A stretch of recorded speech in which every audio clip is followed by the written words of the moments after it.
Et partons maintenant en Italie, découvrir l'une des richesses de Rome qui ne se trouve pas dans la ville éternelle, mais non loin d'elle.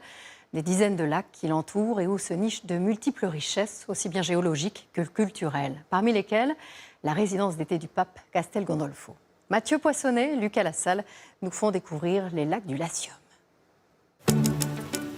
Voilà le chemin qu'emprunte Gennaro chaque matin pour aller travailler. Il est architecte, spécialisé dans le patrimoine ancien.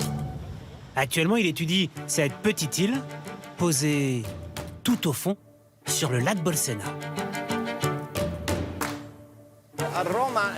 Autour de Rome et dans toute la région, il y a plein de lacs d'origine volcanique. Celui-ci, c'est clairement le plus grand. Moi, je suis tombé amoureux de ce lieu en venant y travailler. Je l'ai trouvé impressionnant, plein d'histoires. L'île de Bisantina est en effet un petit livre d'histoire. Elle ne mesure que 600 mètres de large et compte pas moins de 7 églises. Salut Francesco, tu m'attendais? Sur l'île, Gennaro retrouve Francesco en charge des restaurations. Grâce à eux, depuis quelques années, les édifices de la Renaissance retrouvent de leur superbe. Au milieu des prairies, entourés de jardins et d'arbres vieux de plusieurs siècles, apparaît un mausolée, ou ici, une petite tour, la plus haute perchée, à l'entrée de l'île.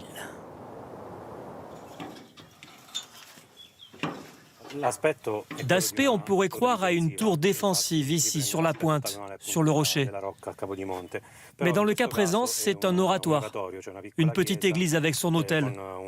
On pouvait entrer à l'intérieur.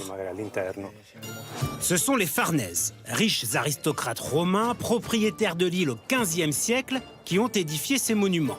Mais leur bâtisse la plus connue se trouve à quelques kilomètres d'ici.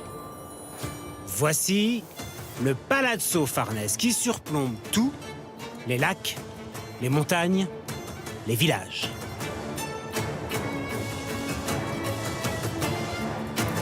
Ce palais est unique par sa forme, car il est pentagonal, avec une cour centrale ronde, et ils sont peu nombreux comme ça. On peut expliquer le plan pentagonal.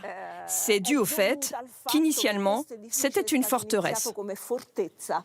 Pour découvrir ce palais forteresse, Adèle, directrice des lieux, nous emmène au cœur du Patagone, d'où l'imposant bâtiment donne le vertige. Plus loin, des escaliers uniques et au détour d'une allée. C'est la salle des cartes de géographie. Elle est superbe. Une salle de planisphère, à une époque où il n'y avait pas, bien évidemment, de satellites pour cartographier la planète. C'est la représentation du monde tel qu'il le connaissait alors. Nous sommes en 1574, donc 80 ans après la découverte de l'Amérique. L'Australie, elle, est absente. Elle est, comme cette mer, incognito, inconnue. Mais revenons à nos lacs. Pourquoi sont-ils aussi nombreux tout autour de Rome? C'est un vulcanologue qui va nous apporter l'explication. Car les lacs du Latium sont d'anciens cratères. Ici, il y a 400 000 ans, et même il y a 100 000 ans, ce n'était pas un endroit très hospitalier. Imaginez des éruptions de plusieurs kilomètres de haut qui retombaient et créaient des coulées de lave. Massimo effectue régulièrement des relevés afin de surveiller les émissions de gaz et la température de l'eau. Sous terre, l'activité est toujours là. Sur les rives du lac de Nemi, au sud de Rome, il est un lieu où l'on peut pénétrer au cœur de la roche volcanique. C'est Giuseppe, archéologue, qui a les clés de ce tunnel creusé par les Romains il y a 2000 ans, un tunnel canal qui servait à réguler le niveau des eaux du lac. Là, on voit bien la marque des pioches des Romains.